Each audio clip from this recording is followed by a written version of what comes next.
Good afternoon, everybody, and thank you for joining today's assessment webinar entitled Interpreting Assessment Outcomes. I hope that you can hear me okay, and you should be able to see the first of our presentation slides on your screens now. I'll be monitoring the chat function during the webinar, so please do let me know if you have any issues, and I'll try my best to troubleshoot. My name is Alex, and I'll be joined by today's presenters, David Simcock and Sarah Gibb. David joined NFER's Centre for Assessment in 2015 and specialised in reading and grammar assessments, working on question writing, test trialling, marking and other aspects of test development. He's worked on assessment contracts for the governments of England, Wales and Australia, as well as Ofqual and UNESCO, and is also involved in the development of NFER's own suite of Key Stage 2 standardised tests for reading, grammar and spelling. Sarah also joined the Centre for Assessment at NFER in April 2015 and has worked on Key Stage 2 reading assessments, including writing and reviewing test items, as well as trialling and evaluating the performance of items within schools. Sarah spent 12 years as an English teacher at a range of secondary schools and has taught all areas of the English curriculum. We'll have some time at the end of today's webinar for questions, so if you'd like to ask any or have any audio issues during the webinar, please use the chat function at the bottom of your screens. We will answer any questions so that anyone can hear the answers, but only the presenters will be able to see your information and questions that you've typed. I think that's enough from me, so I'll pass you over to David and Sarah, who will be taking you through our Interpreting Assessment Outcomes webinar. Hello everybody, and thank you very much for joining us this afternoon. I thought I'd start by giving you an overview of the points we're going to cover today. I'm going to start by talking about why interpreting scores correctly is absolutely critical for the validity of a test. And in light of that, I'll be discussing the limitations of raw scores and percentages, and consequently the need to link scores to external realities outside the test. And then, as you can see there on your screens, there are two broad categories of external reality that we'll be discussing. The first one is expected standards, things like age-related expectations. And then the second one, which Sarah will be talking you through, is the performance of other comparable learners. So let's begin with a little bit of theoretical content. And after this, we'll get a bit more practical. The quote you're looking at comes from the Standards for Educational and Psychological Testing, which is a sort of regularly updated Bible of test development. This is chapter 1, the quotation you're looking at, chapter 1, paragraph 1, and so this is a really key concept. Now, probably the most important idea in assessment theory is validity. And often people talk about the validity of a test. Is a test valid? But actually, as our friends at AERA, NPN, NCME say, when you're establishing validity, it is the interpretations of test scores for proposed uses that are evaluated, not the test itself. What does that mean? What it means is that interpretation is of the uttermost importance. It's really easy to assume that if you've got a reliable looking, well-developed, thoroughly standardized test, and if you've marked it correctly, then what you've got is valid. But actually, if your interpretations of the results are incorrect or unsupported, it doesn't matter how thoroughly or rigorously developed the assessment you're using is. So just to give a really basic and pretty obvious example, a spelling test may be a very sound assessment of spelling skills, but if the outcomes are used to determine overall writing competence, we would say that that wasn't a valid use because of what we call construct underrepresentation. Writing is an awful lot more than just spelling accuracy. And that's why it's really good that you're attending this webinar. Having said all that, I've said that having a well-constructed test doesn't guarantee validity because you might interpret it wrongly, but using a badly constructed test or using the wrong test can, of course, undermine validity. That's why for higher profile tests, sort of termly or perhaps more formative tests, schools often choose to use tests that have been standardized on a large nationally representative sample and that are closely based on the national curriculum, say. And when you're choosing such an assessment, you probably want to ask yourself questions like, does it cover the content the content area you want to test? So, the skill of reading as defined by the national curriculum, say, or mathematics. Does it have the right level of difficulty? If many of the questions are going to be either hopelessly hard or hopelessly easy for your pupils, then you're not going to get much information out of that. Has the test been reviewed to ensure that there's no constructor-relevant bias, like maths questions that actually test a very large amount of reading? Has the test been standardized with a large representative sample? And then has the test been trialed to ensure that all of the questions work? When I say all the questions work, I mean many, many different things that we as test developers spend our lives worrying about. So questions need not to be misleading. They need to separate stronger pupils from weaker pupils so that there's a correlation between answering correctly on that question and doing well on the test overall, indicative of higher ability. Dozens of things need to happen to make sure that the questions in a test work.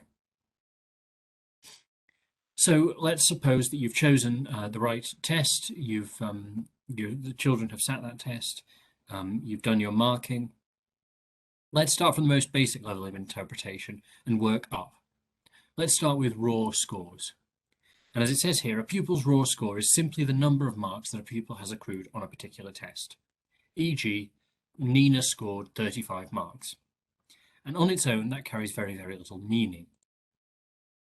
And that's why we tend to convert them into percentages. Raw scores are obviously more meaningful in the context of the overall score. Nina scored 35 out of 70, which, as I said, would normally be converted into percentages. So 35 out of 70 would be 50%. Now, we use percentages for comparability, but this introduces a temptation to compare to other percentages.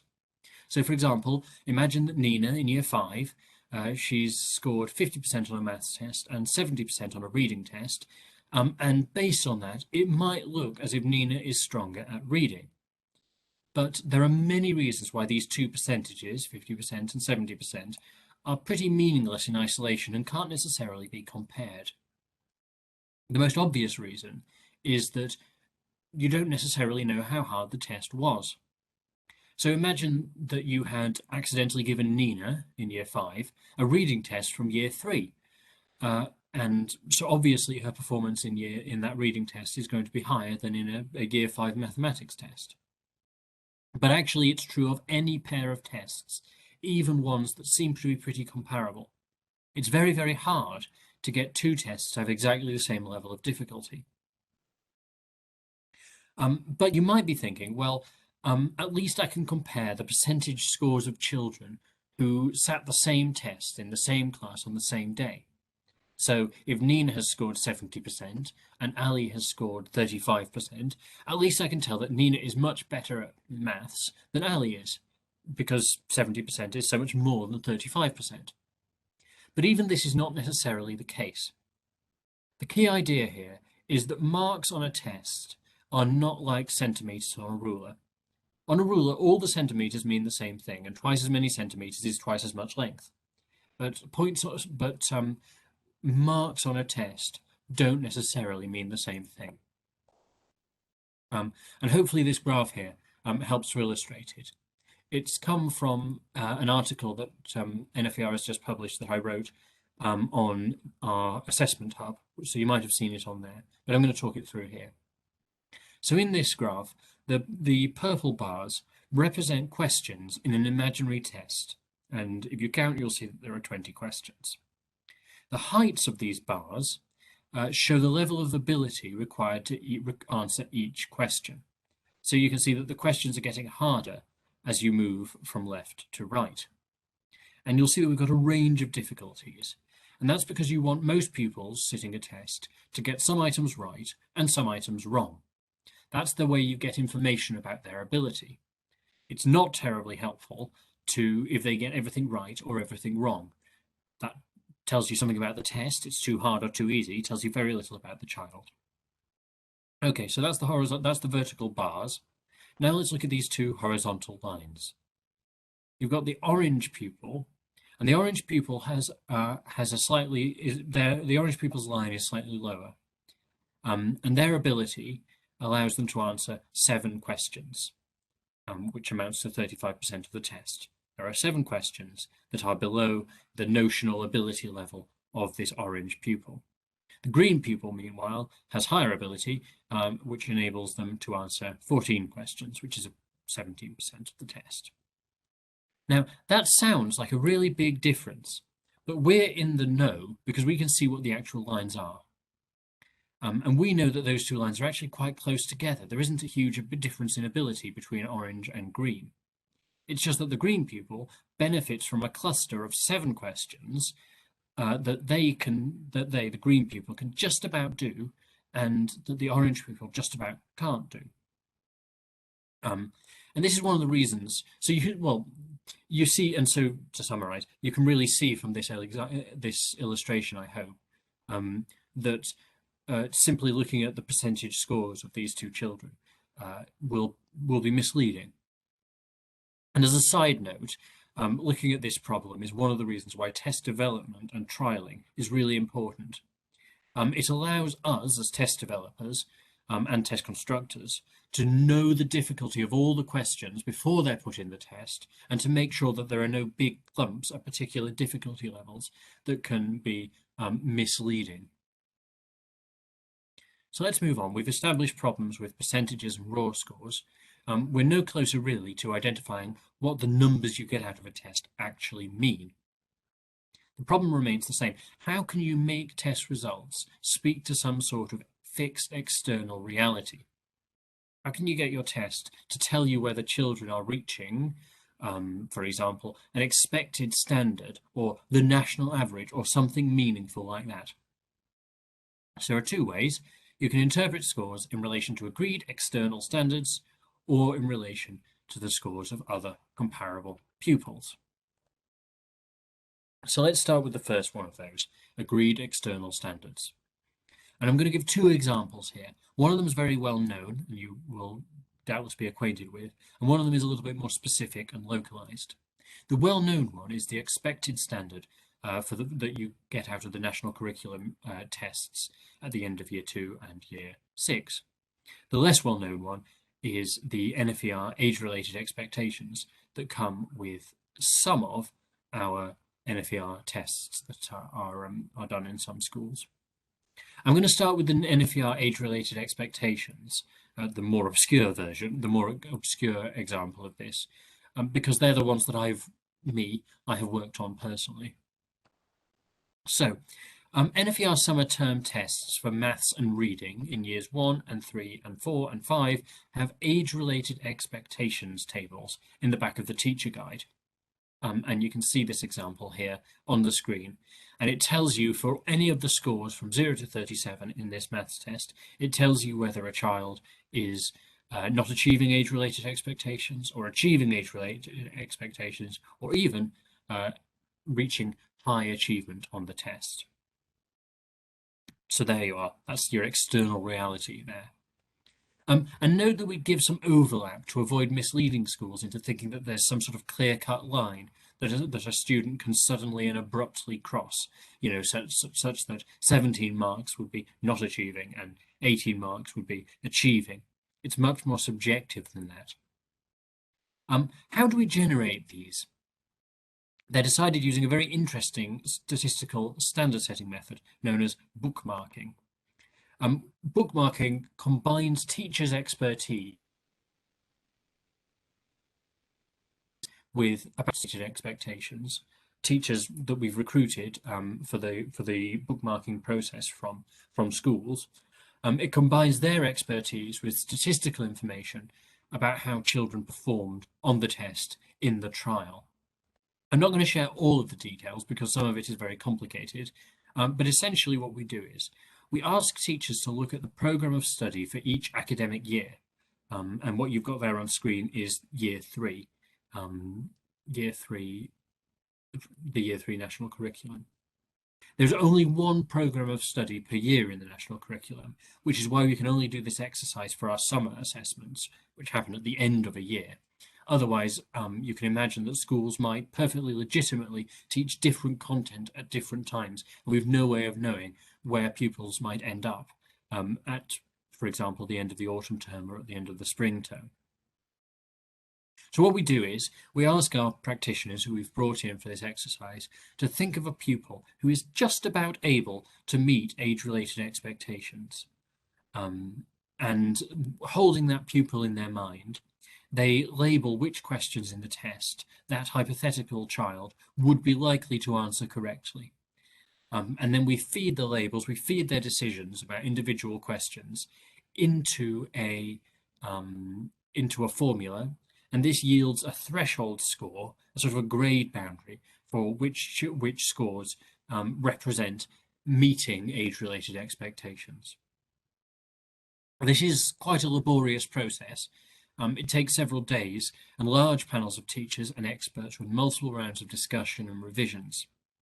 But, and this is the really important conclusion, this process allows us to relate scores in the test to meaningful things in the real world. And in this case, what practitioners, a panel of practitioners judge to be the expected standard at the end of a particular year in the UK, well, in England. And a very similar process underlies the scaled scores for the National Curriculum Assessments, the SATs, which you're probably familiar with. Raw scores on National Curriculum Assessments are, as we've said, not terribly useful because different National Curriculum Assessments may vary in difficulty from year to year, so a certain percentage may not be worth the same thing every time, or at least it's not guaranteed to be. So instead, on National Curriculum Assessments, the expected standard is 100. That's set by the Department for Education, and it's intended to reflect that a pupil is working at an expected standard according to the curriculum at the end of the relevant key stage. So the number of, how do they decide what number of marks gains that score of 100, that expected standard? Well, it was originally decided by a panel of teachers in 2016 based on in-depth review of the curriculum and scrutiny of question level statistics. And of course, I wasn't party to that process, but it will have been a standard setting exercise, much like the one I've just described for the NFER tests. And in subsequent years, the number of marks that equals a score of 100 has been decided through data from trialling to make sure that the standards are maintained year on year, and that a score of 100 always means a score of 100, regardless of what year it is. Essentially, this uses a technique called anchoring which works out the relative difficulty of tests. Without going into detail, it involves some children in the trial. So they do a trial the year before the test actually goes live, and some children in that trial do an anchor test, which is the same every single year. And those same children who are doing the anchor trial, the anchor test, also do some of the national curriculum test materials. And by comparing their performance on the two, this means that the relative difficulty of all of those tests is knowable in relation to each other, so that the score of 100 still represents the practitioner judged expected standard, just like it did in 2016 and 2017 and all of the intervening years, if only there hadn't been a pandemic. Let's talk quickly about some pitfalls with age-related expectations or expected standards. The first one, and this is really important, is that in national curriculum assessments, a score of 100 is not the average score. That's different to standardized scores, which Sarah is about to be telling you about in a few minutes, because in standardized scores, 100 is the average. But yeah, in a national curriculum assessment, please don't think that it is, because it isn't. It is the expected standard, and the average score actually tends to be slightly higher than 100. In other words, more than half of pupils will achieve a score of 100 or more and reach the expected standard. The second pitfall is that you really need to remember that pupils on either side of the achieving, not achieving boundary can actually be extremely similar to each other. That's why, as you might remember from 2 slides ago, NFER tend to show age-related expectations as overlapping categories. In terms of national curriculum scale scores, imagine 2 pupils have scores of 99 and 101. So one of those pupils with 101 is meeting the expected standard and the other one isn't. But obviously those pupils are both very similar. The pupil with 101 is actually much more similar to that pupil with 99 than he or she is to a pupil with 109, even though both of those two students with pupils with 101 and 109 are in the same category of meeting the expected standard. This is, I guess, quite obvious, but it is really tempting to throw away the actual scores, which are meaningful, and only to hold on to the broad categories, which are in some ways a bit less meaningful. So that is a little bit of information about how we sometimes relate scores to external agreed standards.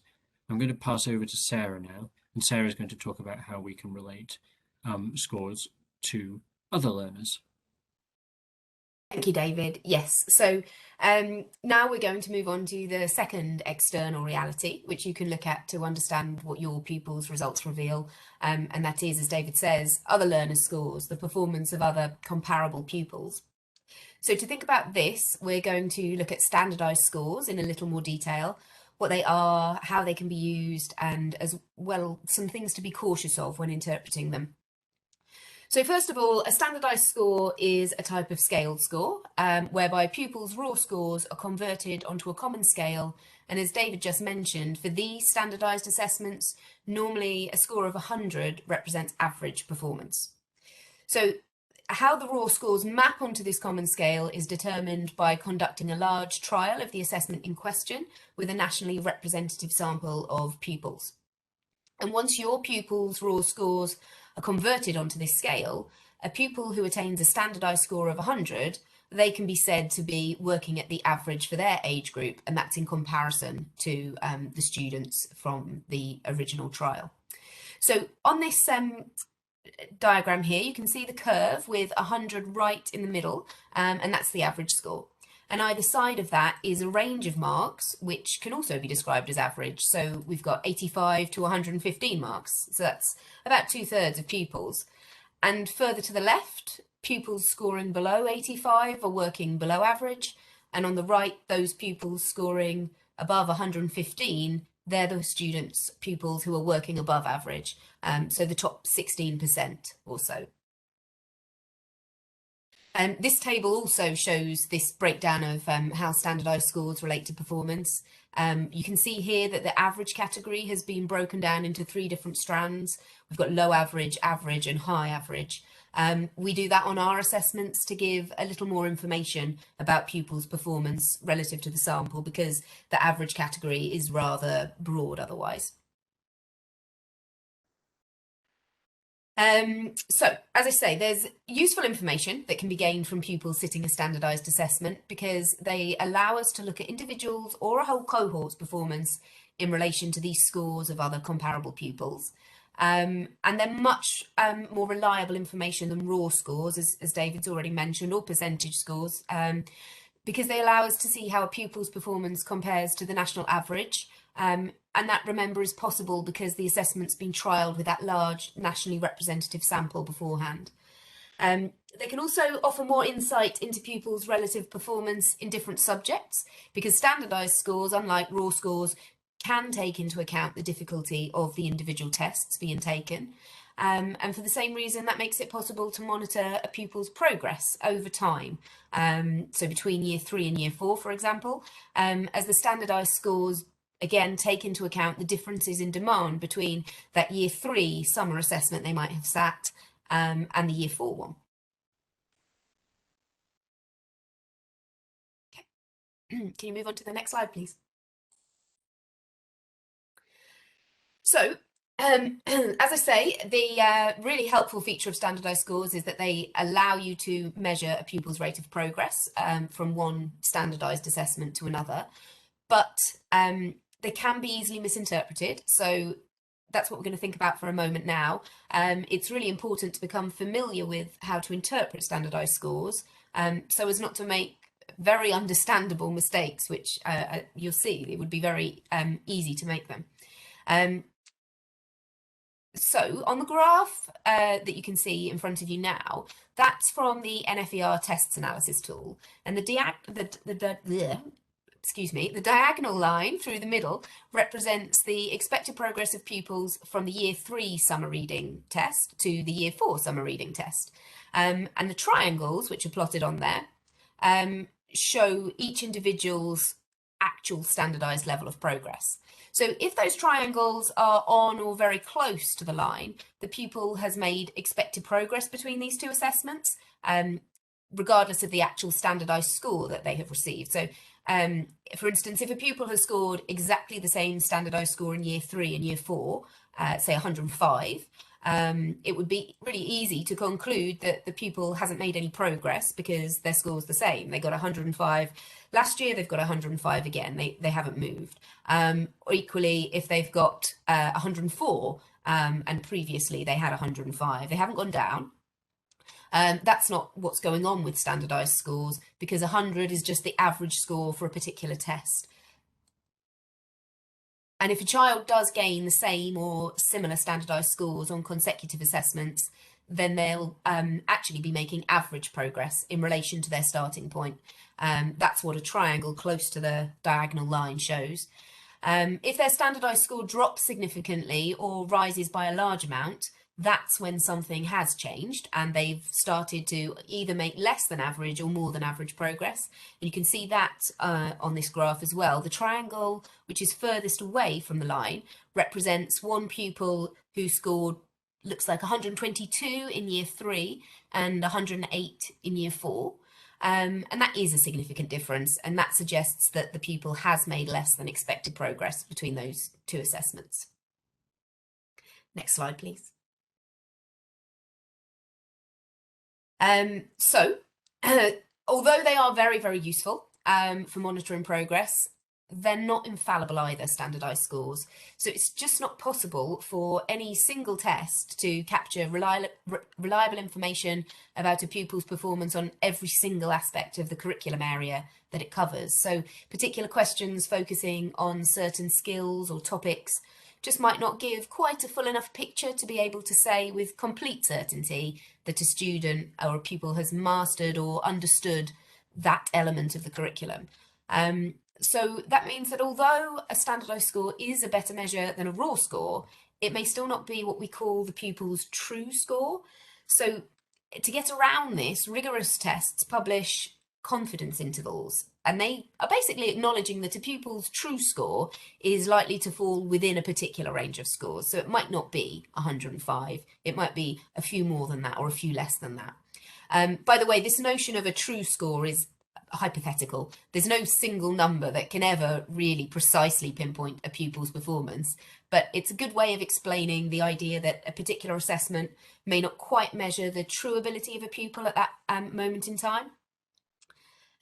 So looking at this chart, you can see that, again, this is for NFER tests. A pupil received a standardised score of 101, which would be within this bracket of 94 to 106, that range.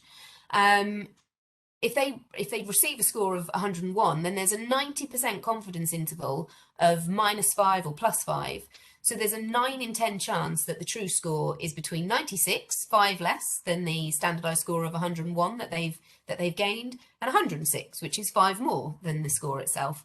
And that is quite a large range, and depending on where the true score falls within that range, the picture of how well the pupil has performed will change as well. Sadly, it's also not guaranteed that every pupil's true score will fall within that range. Most of them will, and hopefully they wouldn't be too far outside of it either, but it is a 90% confidence interval, and so that means that perhaps 3 out of 30 pupils in a class will have a true score which actually falls outside of their given range of scores on the assessment. But if we use these standardised scores and these standardised score ranges as intended as one source of evidence in making our overall assessment of a pupil, it is still very useful information to have. There's another type of standardised score. David? Age standardised scores. So for these, it's important to remember that in a typical classroom setting, the oldest pupils can actually be up to 12 months older than some of their younger peers. And that difference in age is often visible in assessments. Older pupils, on average, almost always tend to achieve slightly higher raw scores than the younger pupils. So this is another benefit of using robustly developed assessments, because some of these can offer age standardised scores as well as the normal standardised scores we've just been talking about. So these age standardised scores take into account the age of the pupil sitting the test, and they derive a standardised score by comparing that pupil's performance only with pupils of the same age from that nationally representative sample.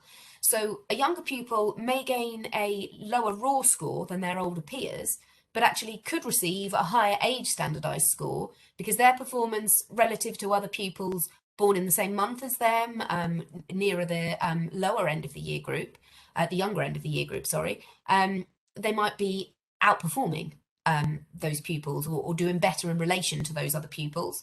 And so their age standardised score might actually be higher than a pupil in their class who has got a higher raw score, but they're an older pupil. So age standardised scores, because they allow these meaningful comparisons between pupils in a school, are really advantageous to have, and they're particularly useful for discussions with parents and with students, particularly for example, to help illustrate how well a younger pupil might be doing relative to other pupils their age, even if their attainment is lower than some of the other older students in the class. Not all standardised tests are age standardised, so that's a question worth asking your test provider if you're thinking about purchasing some of these standardised assessments. One note of caution though with age standardised scores, you can't compare attainment by looking at two pupils' age standardised scores if they're different ages. So they might have exactly the same age standardised score, but that won't mean that they're working at the same level. You need to look at the more standardised scores, for want of a better word, to do that.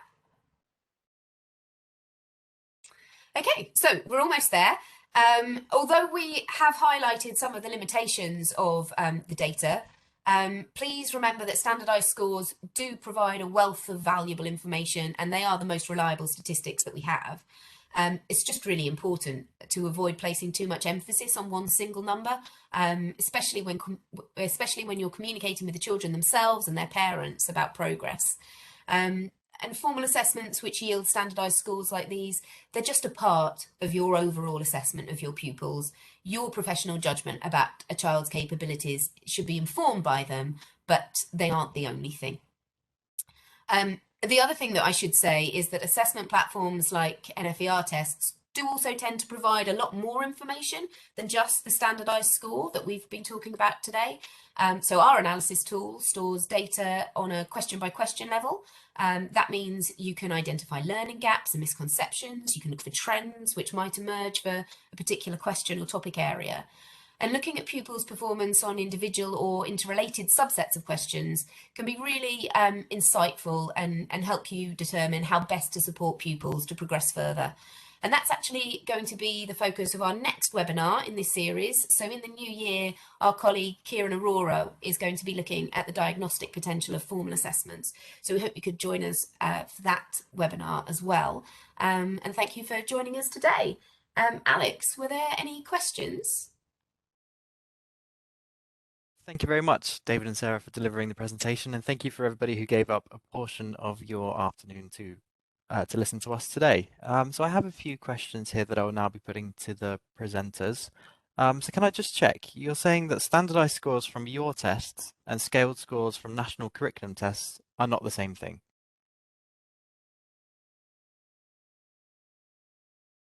Yeah, exactly. That's basically it. A score of 100 in a standardized score represents average performance. A score of 100 in a Department for Education scaled score from a national curriculum test represents the expected standard.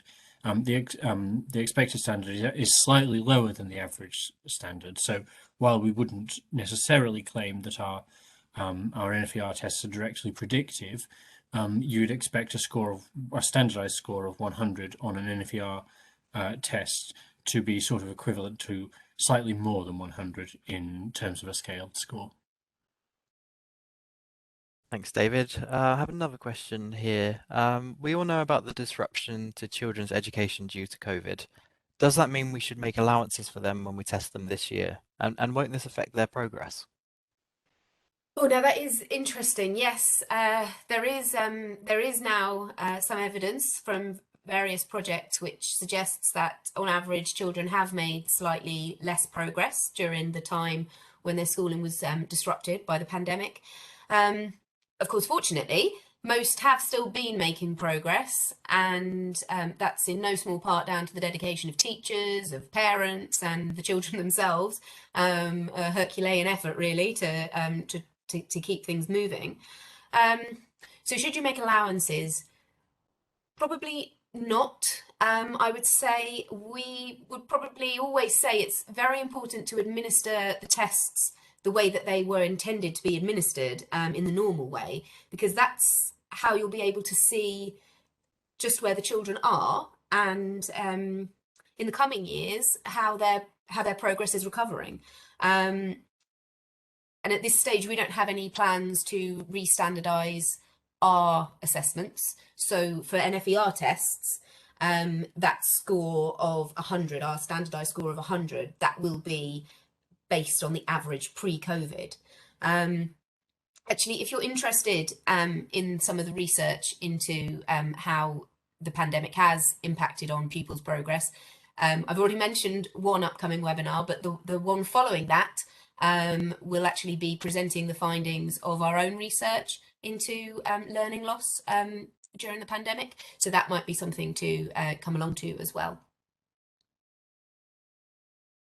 Thank you very much, Sarah. Unfortunately, that's all we've got time for today.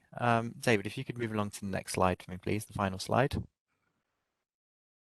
But thank you again for the presentation and to everybody who joined today's webinar. As David mentioned, he's written a new Interpreting Assessment Outcomes blog to complement today's webinar. We'll be sending all attendees a link to the recording of today's webinar, and we'll include a link to David's blog within this email.